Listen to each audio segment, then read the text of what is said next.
একজন মা সে সব কিছু খালি ভুলে যায়, জামা কাপড় কোথায় রাখে ভুলে যায়, কোন আলমারিতে রেখেছে সেটা সে ভুলে যায়, কোথায় সে চাবি রেখেছে সেটা সে ভুলে যায়, কোথায় সে টাকা পয়সা রেখেছে সেটা ভুলে যায়, শুধু ভুলে যায় আর ভুলে যায় মা।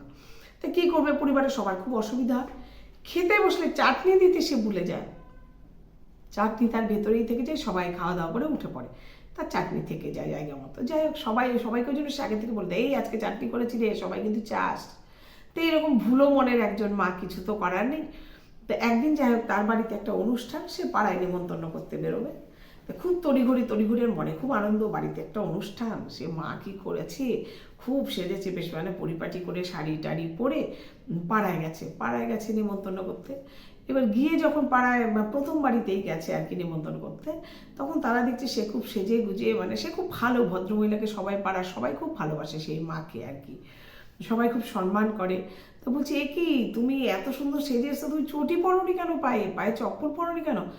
বলে, হায় রাম, আমি না চটিটা পরতে একদম ভুলে গেছি, হে ভগবান, চটিটা পরতে আমি একদম ভুলে গেলাম রে। বলে সে আবার বাড়ি গেছে, চটিটা পরে সে তারপরে এসছে। তো যাই হোক, এইটাও কিন্তু তার একদম মনের ভুল, সে যে চটিটাই পরেনি এটা সে একদিন একদম ভুলে গেছে। তো এরকম সে অনেক কিছুই ভুলে যায়। বাজারে যাবে, যা যা আনতে হয়তো লিস্ট করে নিয়ে গেল, অর্ধেক আনলো না। বা তার বাড়ির থেকে বললো যে তুমি লিস্ট করে দাও, লিস্ট করে দিল, অর্ধেক লিখলো, অর্ধেক লিখলো না, এরকম ব্যাপারটা। কারোর কাছে সে পয়সা পায়, সে যায় ভুলে। তো এরকমই একদিন তারা বেড়াতে যাচ্ছে, ফ্যামিলি ট্যুর যেটাকে বলা হয়, সবাই মিলে একদিন বেড়াতে যাচ্ছে। তাই বেড়াতে যেতে গিয়ে সব বেশ সাজুগুজু করে তারা সবাই মিলে গেছে। এবার যখন যে একটা মন্দিরে তারা যাবে আর কি, যখন সেই মন্দিরে গিয়ে তারা পৌঁছেছে, তখন সবাই বেশ জুতো খুলে মন্দিরে প্রবেশ করছে। তখন সে যখন জুতোটা খুলেছে, তার ছেলে দেখেছে যে সে চটিটা মা কোথায় খুলে রাখলো, ছেলে দেখেছে। ছেলে দেখে বলছে, ও মা, তুমি এটা কী চটি পরে এসছো? বলছে, কেন রে, কী চটি পরে এসছি আমি? বলছি, কি তুমি তো পায়ের দুটো চটি পরে এসছো, একটা সাদা একটা নীল। সবাই তো তাকিয়ে আছে, বাড়ির আর সবাই যারা গেছে প্রত্যেকে তাকিয়ে আছে।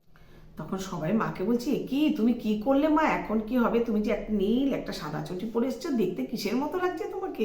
সবাই তো ভীষণ হাসছে, হাসতে হাসতে গড়িয়ে পড়ছে।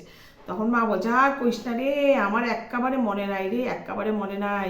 এই যে আর আমি খেয়ালও করি না, এই রে একটা নীল একটা সাদা যে পইরা এসে আমি এক্কাবারে খেয়াল করি না, কি কমু তবু, যাক এখানে কি করা যায়, তাই তুই রাখ, কি করবি? তাহলে সবাই বললো যে কি আর করবা, তাহলে এই চটিটা পরে এখন তো আর মন্দিরের সামনে কোনো জুতোর দোকান পাওয়া যাবে না, তাহলে পরে বেরোনোর সময় আবার জুতো কিনে দেওয়া হবে। তা যাই হোক, তখন সে বাইরে বেরিয়ে তাকে জুতো কিনে দিয়ে তারপর সবাই তো তাকে নিয়ে বাড়িতে আসে। তো এটা গেল আর একটা ভুল।